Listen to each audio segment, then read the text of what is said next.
Hello, I am Zach, And I am Kirk. and this is The Gardener's Companion. We wanted to start a podcast that was all about growing things. And we not only are best friends and have been friends since middle school, but we also are business partners. We have a business called Kiza Produce, and we also work at a garden center. I have a background where I've been in the ag industry for almost 20 years. I've worked in every single part of it, and I think that having that unique perspective is something a little bit different than a lot of people have. And we just want to be a show that helps share that education and that knowledge that we've acquired through all of our experiences. Yeah, we've done a lot of interesting things. You know, both of us also grew algae for essentially an agricultural product, so we work with farmers on that end. We both grow as hobbyists as well. You know, so I have a lot of house plants at my house. We all have gardens and things like that. So in the end, we have just kind of a broad range of different things we've grown before, and we wanted to share that information. We wanted to let people have an open forum for discussion and for learning about the different things that you can do to improve your gardening at home. Our goal is just to educate and to get people excited about gardening. And we also have a motto we really believe in, and it's something that we want to really make clear, is that there is no such thing as a black thumb. Everybody can grow their own food. It is a skill that everybody can acquire. Yeah, we always felt like it's tricky to tell people that you're just a black thumb and you can never learn how to do this. You can learn how to do this, and we will help you any way we can. Welcome to episode 1 of the Gardener's Companion podcast. I'm so excited that we are finally putting this together. Me and Zach have talked about this for a very long time, and really I'm very excited to actually start recording. Yeah, and basically how we wanted to start was there's a couple kind of building blocks that we think set a really good foundation. So if you have always wanted to try gardening, this is a great place to start, because the first kind of 3 episodes or so, we're going to try and go through the stuff that is what we would consider the main things that people have trouble with, because we work at a garden center. So we have people coming in all the time who are like, I did this and nothing ever works. And so we're going to start there. We're going to start with the kind of the basics so that everybody can be on this same path together. Yeah, I mean, like Zach said, we work at a garden center. There's been so many times where you can kind of see the person's a little scared to ask the simple question. And so that's one of the things we wanted to do, is we wanted to answer the simple questions that a lot of people are maybe even scared to talk about because it seems so fundamental. But it's very important. Yeah, I'll also throw out that there's a lot of people who are very nervous about this. They're nervous they're going to kill their plants. They're nervous all these things are going to happen. And if it makes you feel better, Kirk and I have killed thousands and thousands of plants. So many plants. Yeah, if you want to grow things, you are going to kill plants. I don't know if that helps. I don't know if you've heard this, but I saw it somewhere. I don't remember where I saw it, and I do not know if it's actually attributed to a person. But I saw a quote that said, the only difference between a novice gardener and an expert gardener is that an expert gardener has killed way more plants. Yes, that is so absolutely accurate. So don't worry about that. Let that go. Don't worry about killing plants. You will, but it's okay. Usually and it's kind of true in life in general, when you do something wrong, that's a learning opportunity. You can figure out what happened there and you can fix it for next time. Yeah, so, just don't let those plants die in vain. Learn something from it. So you will kill plants, but that's okay, because in the process of that, you're going to learn how to grow plants very, very well. And so we wanted to start this first episode off with light requirements and water. I would say that, and Kirk, agree or disagree, these are probably the 2 main ones, aside from fertilizing, that will cause people to think that they're a black thumb, that they just cannot grow anything. This is some of the main 2 categories, so we wanted to start here. For sure. I've met some people that you can kind of tell what kind of person they are when they're asking you questions, or when you're doing. We've done a lot of garden consults as well, and there's been times where somebody's talking to me and they're showing me their garden, and I can just immediately see what the issue is. Either they're over loving their plants, meaning they're watering twice or 3 times a day, or they're just like, I don't know when to water, so I water once a week.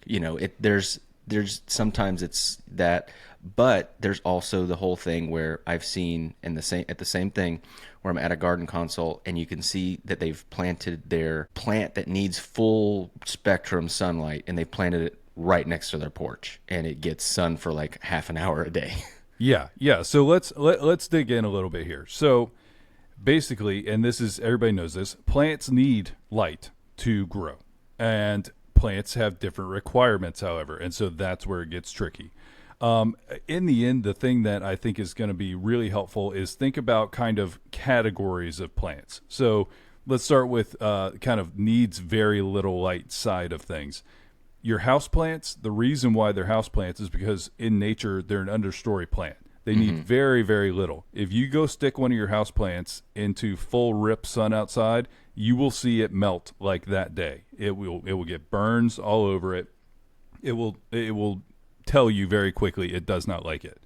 And so that's kind of one end of the spectrum where it needs very, very little.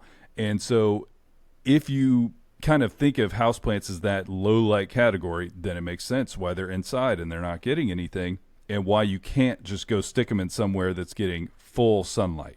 Do you remember when our friend Mike gifted me some Monstera when we were at work, and I left them, in the sun, not thinking anything of it. I put them in water, but we just left them there. And then by like 4 hours later, they were all like almost burnt up. Yeah, no, and I have another one for you that I had a flat of Thai Constellation Monstera, which is a very fancy variety. Yeah.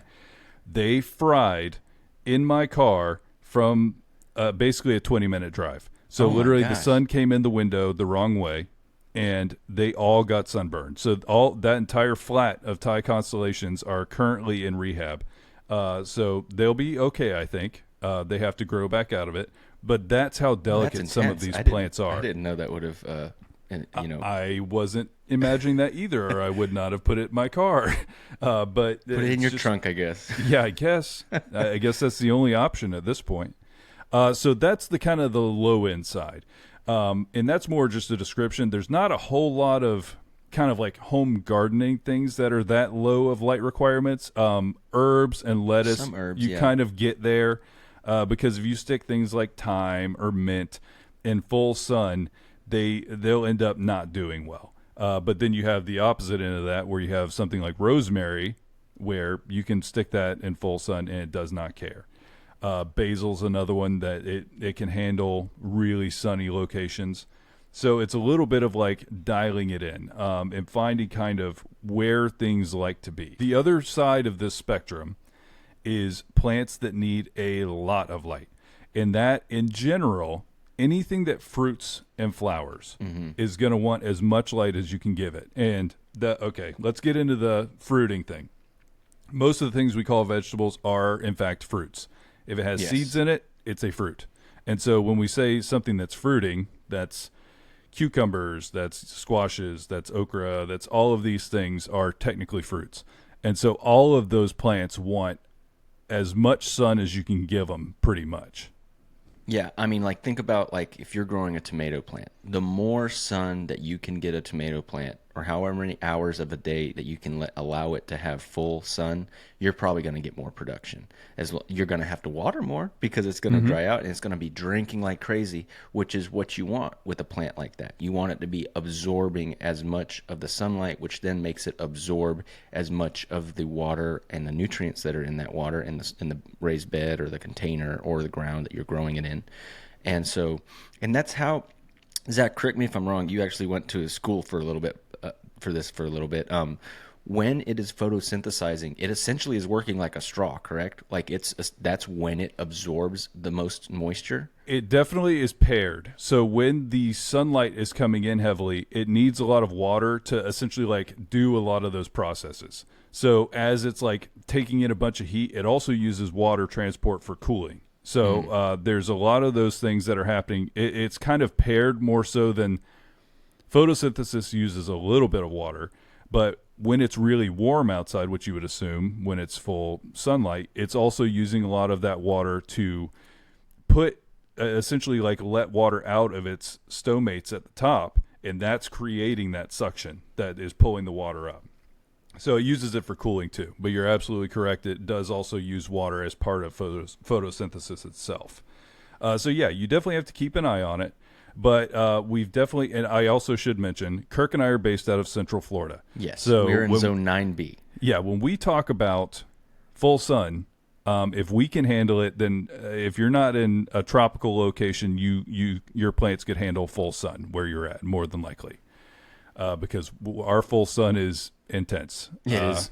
It's full sun. Yeah, we basically can't grow from May till August, plus or minus, because just the UV pressure is really high. The amount of rain is really high. The amount of bugs, the pest pressure during the summer is ridiculous. Insanity. There's been many people, that have come to the shop and they're like, man, I didn't believe you that I couldn't grow tomatoes in the summer. And then I tried it and they did very poorly. I had so many diseases. Mm-hmm. I had so many bugs that you don't have in the fall and the spring here in Florida, at least. Yeah. So, okay, a couple things to keep an eye on that'll kind of tell you how your plants are reacting to light. If your plant wants more light than it's getting, you'll probably see a word thrown out there called leggy, which all that means is you can see the plant basically stretching itself out, trying to get to more light.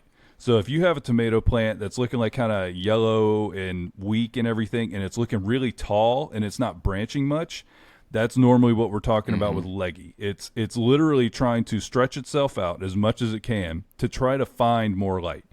And so that's something that you can kind of just keep an eye on.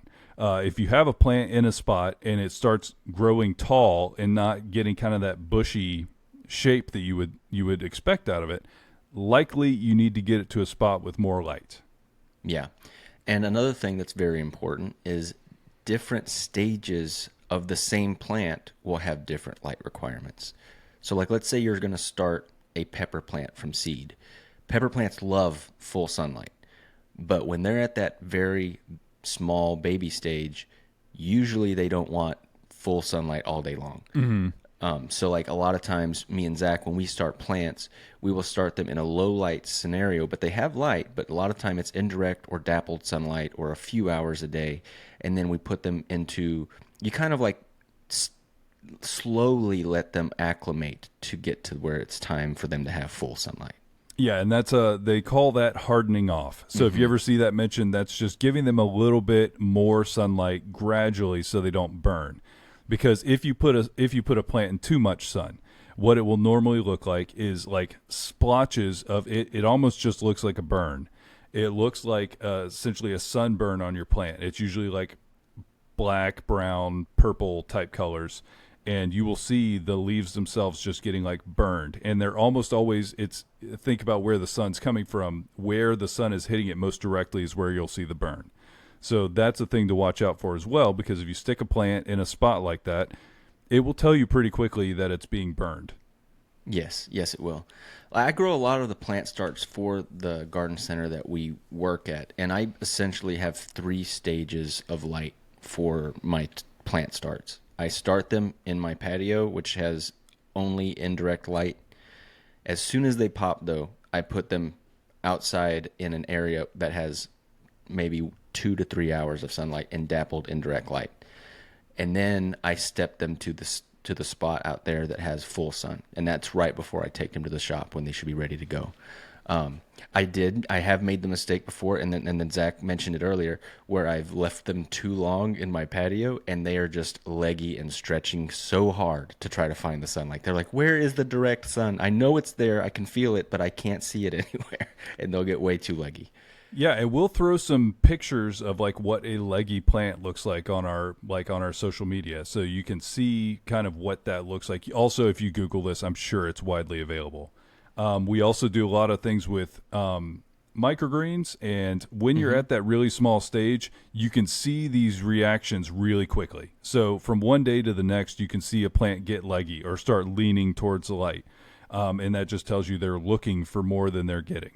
And so it's all just kind of you'll hear a lot of times people saying that the plants talk to me. And they do. So the real thing that we all have to learn as growers is how to listen. You know, how to hear what they're saying and how to interpret the things you're seeing into an action item that you can do. And so a lot of people, they may not have the opportunity to even have outdoor areas to be able to grow their plants, but they still want to grow something.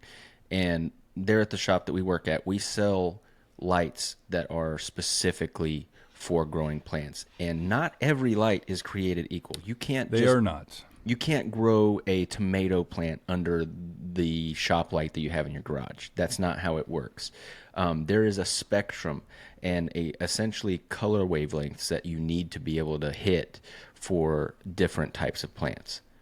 Yeah, and so we wanted to give a little brief breakdown here. We will likely dive in more on a later episode on For sure. all of the different things you'll see. But what we wanted to throw out was kind of, if you go search on Amazon, grow light. We wanted to give some warnings. So a lot of these, there's kind of a couple things that you need to consider. When you're getting a grow light, if it is not a full spectrum light, it is likely going to make your plants grow strangely.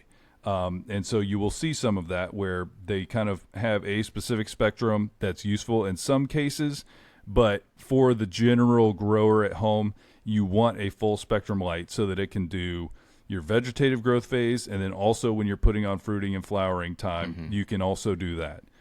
I would say the other thing that you want to keep an eye on is your wattage. I would say those are the two most important things to start out with. Is you want a full spectrum light, and if you are trying to grow something that takes a lot of energy, it must be higher wattage. So I would say, okay, if you wanted to grow a tomato in your house, it cannot be, because I just searched on Amazon here.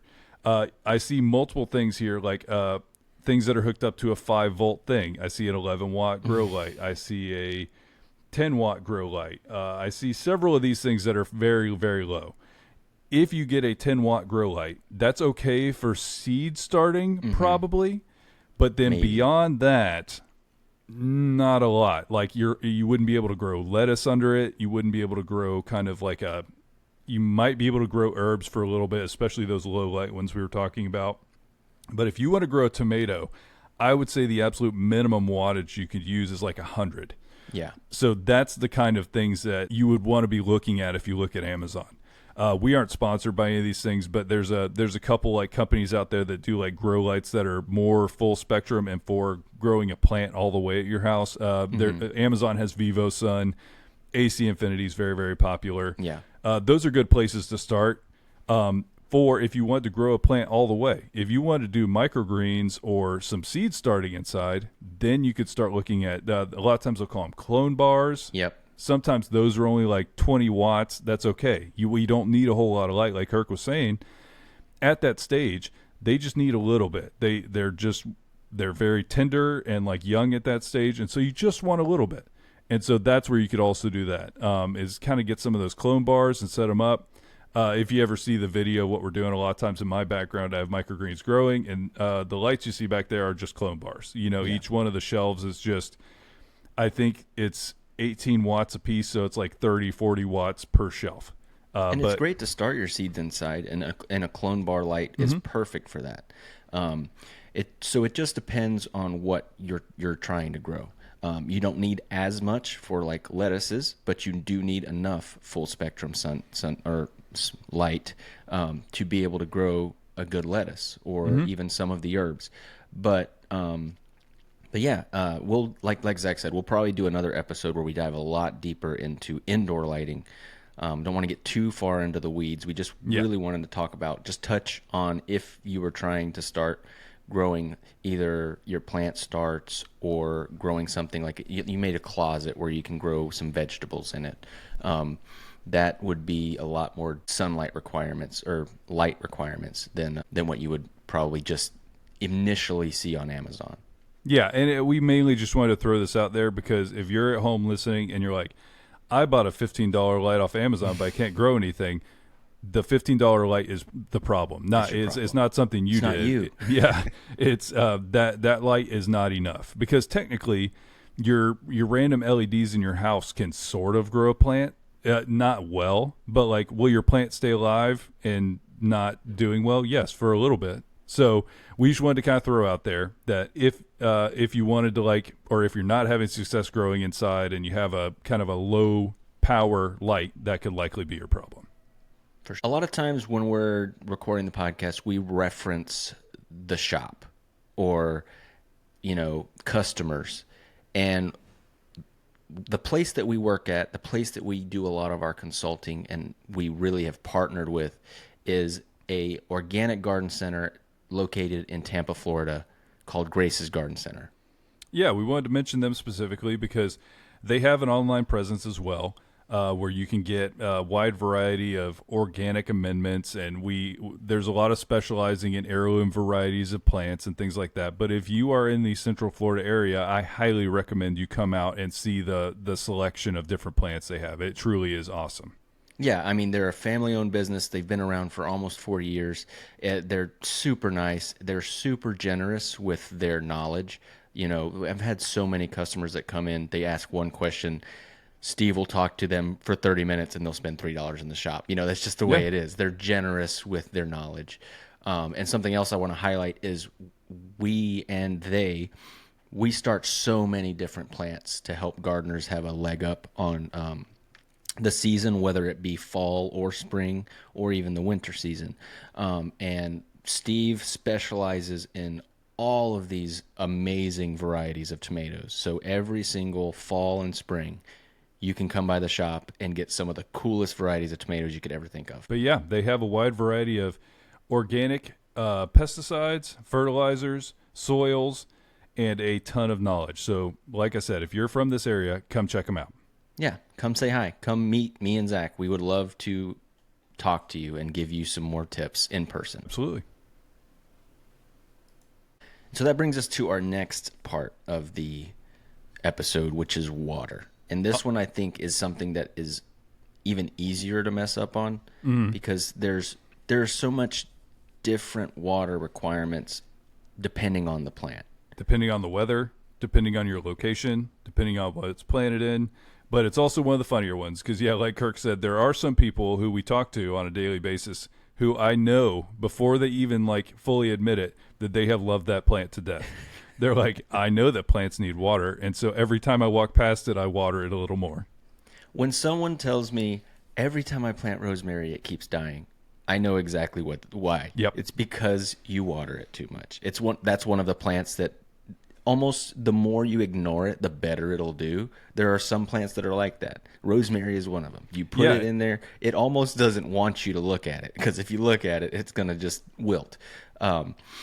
And the thing that is a little bit annoying as well is that the symptoms of underwatering and overwatering are very similar. Yeah, they really are. And it's also, okay, I guess let's start at the beginning. How do you tell how much water is in there currently? That's a tricky one. So lots of different ways to do it. I personally have not found much success with the moisture sensors or whatever they call them, the little things you stick in there. I don't believe in them. And it tells you if it has enough water or not. I have not personally had success with that. I know that some people like it. The idea is great. The idea of there's a little sign on there that says when you should water, I get it. I get the appeal. I just haven't found success there. Yeah, my one of my easiest recommendations, especially if you're growing in a container, that's the easiest way. Mm-hmm. Grab your container and just feel the weight. You can tell when your soil is saturated or when it is dry because there is a big weight difference because water is heavy. And so you can very easily tell if you're growing in containers whether or not you need to water or whether or not it is dry. Yeah, absolutely. And it's one of those things where are you going to be able to do that the first time you pick up the pot? No. But once you do it for a week and you go out there and you're picking it up, you're going to be like, oh, I get it now. I see where my water's at. That's literally all it takes is just pick it up every day for a week and you're going to start understanding this. And it is a very practical way to kind of figure it out. A lot of times one of the ways to listen to your plants. Yeah. And a lot of times you can, so some people literally will just stab their finger into the soil. Yes. That also will work. It does potentially disturb roots. It does potentially compact.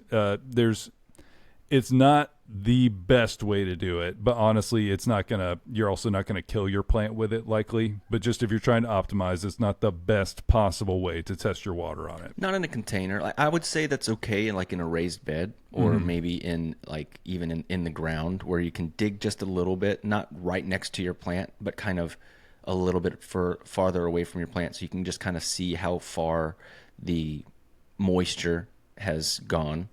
Because like in a raised bed, sometimes the top will look really dry, and then you dig just half an inch and you see, oh, it's not dry. There's plenty of moisture in this bed. I do kind of recommend that one in a raised bed scenario, but definitely not in a pot, because usually all the roots are kind of consolidated just in that small area. I don't recommend you digging into your pot every time to check the water. You might be messing some stuff up. Yeah. Yeah, it definitely would be tricky. So basically, feel it out, and you'll start to get the sense of when it is completely dried out. Now comes the part that's a little bit variable. So like Kirk said, rosemary, if you just go stick it somewhere and leave it alone, it wants to be watered like once a month. There's some part of this where you have to kind of, on a case-by-case, what plant is it basis, figure out what it needs. Because I would say the opposite of rosemary is like a banana. Because a banana, there is no upper limit. It can live in like a marsh. If you put it right up next to a lake, a banana is going to be fine. But most things are in the middle of those two things. Yes. Most things want to be moist, but not wet. And what that means is, like, if you were to pick up the soil, it doesn't feel like completely dried out. It still feels like there's moisture in there, but it's not like if you squeeze it, water's coming out. Or one of the plants that I think of that is unique in a way is peppers. Peppers love to be watered heavy and then almost completely dry out between waterings. That's their sweet spot.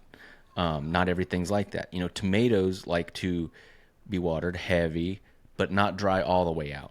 They like to kind of always have access to water while they're growing. Yeah, and it is interesting to kind of figure out each plant's requirements, you know, and basically when you look at the issues with either way, if you let your plant completely dry out, unless it's like a succulent or a rosemary, you likely are going to see pretty quick effects. You'll see the plant wilting. Once your plant is wilting, it's pretty severely underwatered. There's sometimes where the heat itself of the day will cause it. You know, so you'll see it a lot on things like squashes and things like that, where they look all wilty, but then as soon as it's nighttime, they perk right back up.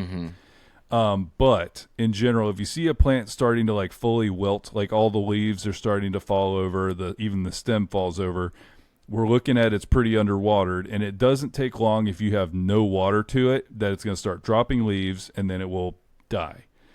Overwatering is a little trickier. And like Kirk said, you can kind of, the symptoms are similar. So you'll see leaves dropping off. You'll see it kind of yellowing. You'll see the plant generally struggling. And that can be from both things. But overwatering, a lot of times you can tell because if you pick up the pot, you will feel how heavy it is. You will see just a lot of water in there. In the end, we use basically everything we grow in is in something with drainage holes, because then it kind of fights back against overwatering. But if you overwater for too long, what ends up happening is bad bacteria that grows in a no oxygen environment called anaerobic bacteria gets in there. That is the source of many of the diseases that get Pythium, called root rot. Yeah, Pythium, Phytophthora, all these types of root diseases, they are formed from anaerobic bacteria. That's how you get it. And so, if you overwater, you are definitely giving the opportunity for those bacteria to kind of have a foothold and possibly kill your plant. Yeah, and so it's just one of those things where there is, to be fair on this one, there is a little bit of like a learning curve to it. But in general, a good way to kind of look at it, you want there to be some water available in the soil, but it doesn't need to be soaking wet all the time. Very few plants want it to be soaking wet all the time. So, and I encourage everybody who's starting to garden, do just a tiny bit of research. I'm not suggesting analysis paralysis where you just dig way too deep into every single plant that you're growing, but do just a tertiary research on the different plants that you're growing to look at what their water requirements are. I think it's just a good practice for anybody when they're first starting to do a new plant that they've never grown before, or honestly think about it in general. If you're starting to do something that you've never done before, you're going to do a little bit of research before you invest your money or you invest your time. So just think about that the same way when you're starting a new plant that you're growing in your garden. Do just a tiny bit of research, look, see what the light requirements are, look, see what the water requirements are, and it'll give you a head start for not making those easy pitfalls that a lot of people have made.